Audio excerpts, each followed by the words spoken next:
Welcome, ladies and gentlemen.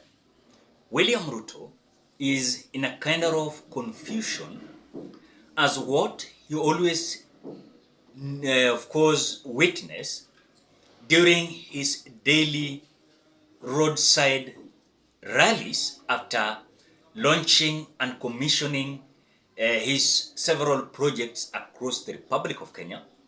William Ruto is not believing his two eyes. Yesterday, I want us to watch a video where in Kitale, there was a leader who was addressing the crowd. And the crowd came out heckling that UDA leader badly. And I was actually, as I was just listening to the voice, or rather to understand who was being heckled, I could not notice, even if you can notice who is this person, because what I know is a member of parliament elected under UDA party. But William Ruto gave him to address the crowd. The crowd came out heckling. This is the same thing that happened with Susan Kihika, But I want you to watch whatever happened yesterday in Kitale as William Ruto, together with his leaders, were heckled in Kitale, and they were almost chased in that crowd. Ladies and gentlemen, before you watch the video, if you're watching this video and you have not liked this video, please ensure you like this video. When you like this video, you automatically support the work of this channel. So consider liking, you give your opinion at the comment section below, and don't forget to share this video. And of course, if you are a visitor for the first time visiting this channel, please consider subscribing to this channel. I want you to watch whatever was happening in Kitale, then we'll continue.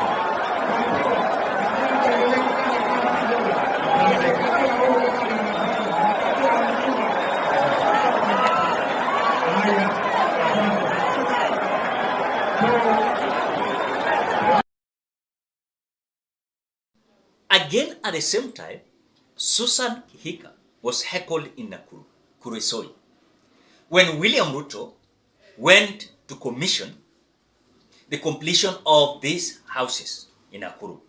And even some were being given keys to now have their houses. But now when when William Ruto is having his this launching of projects and commissioning, he always come out to have his roadside address. And now Susan Kihika was heckled, and the way things went was not in the favor of Susan Kihika together with William Ruto. So I want you to watch how Susan Kihika was also heckled in Nakuru while they were with William Ruto. And remember, there were also other leaders elected under UDA in that rally. So I want you to watch and pay keen attention why these people are heckling Susan Kihika. Let us watch.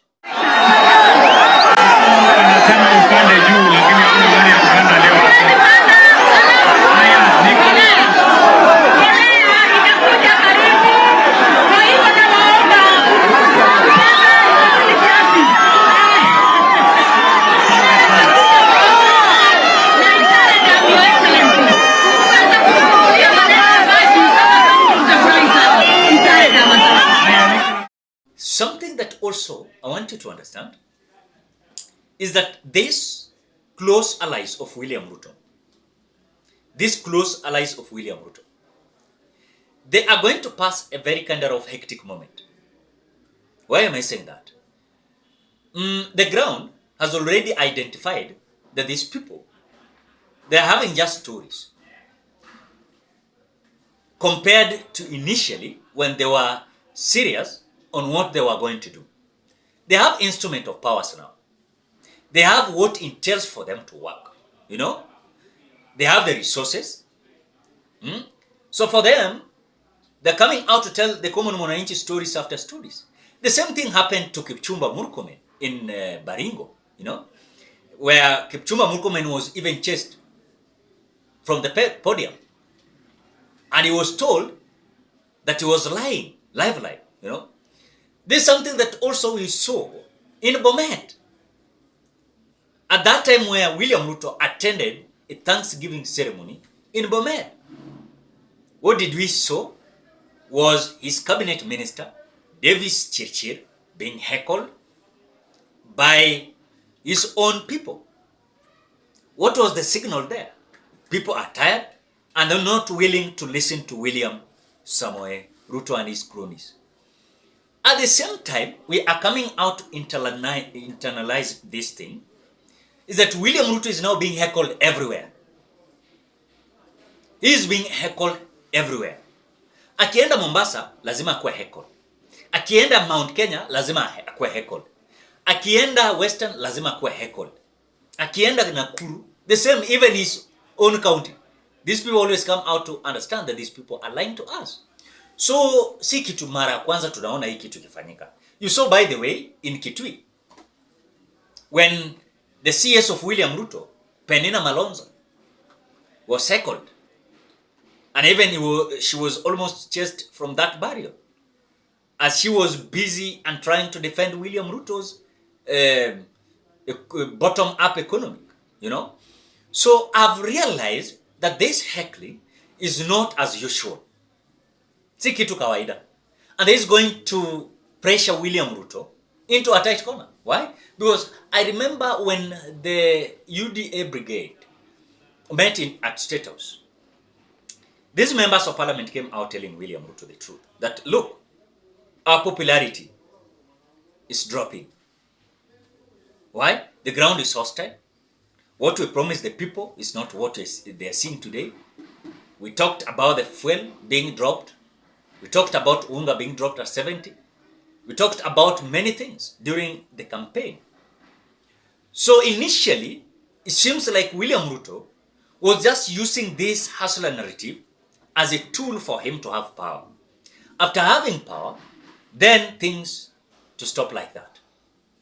Because something that is giving me a lot of worries is this Kenyans.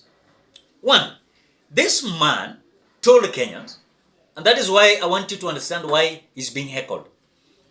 William Ruto told these Kenyans that they are going to ensure they're not going to borrow.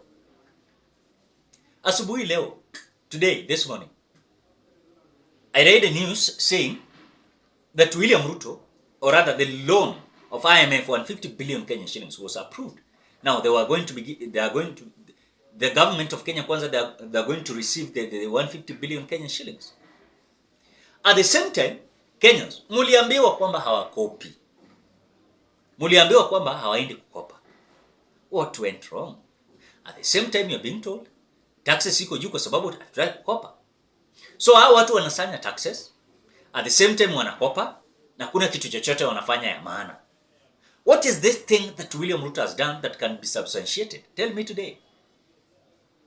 You just substantiate, tell us that there is something that William Ruto has done. If you're talking about houses, yenye meisha sasa watu wanaingia, nyumba mingi sana Uhuru Kenyatta alijenga. Bigger percentage of houses iliisha. And some even occupy the houses. But Uhuru Muigai Kenyatta never came out saying that it is mandatory for everyone to pay this house levy. But for William Ruto, is that everyone, even that teacher who is teaching in village areas, he or she is having his or her home, she or he built. You're telling her or him that, look, we are going to deduct your money because you want to build houses for those who don't have. It is none of business of that person, you know. It is ni jukumu la serikali kuhakikisha kwamba these people are enjoying their lives with affordable housing program. But not to come out and deduct even my money when I'm having a house Why are you deducting my money? I saw William Ruto saying that those who do not have money to be deducted, hiyo ndio pesa wanadeduct wa wale wenye wako na manyumba na wako na mshahara. Why come out and deduct someone's money without any consent, you know? So William Ruto is realizing that the ground is sliding na inateleza mbaya sana. So when he was being heckled yesterday in Kitale, remember he was heckled in Kitale, in Nakuru rather, Nakuru Kuresoi. And again he was heckled in Bomet. The same man was heckled in Bungoma, not Bungoma, in Western, I think it was Vihiga. Then this man was heckled in Bamburi, Mombasa. William Ruto was heckled in Kiambu, you know. William Ruto was heckled, you know, in Baringo and Bomet. So this man has realized that the ground is sliding, and what is noticing with his close allies, they are being rejected on the ground. So they don't have any voice. But William Ruto was told by these members of parliament that we are becoming unpopular. But William Ruto said that unpopularity is not any problem for him.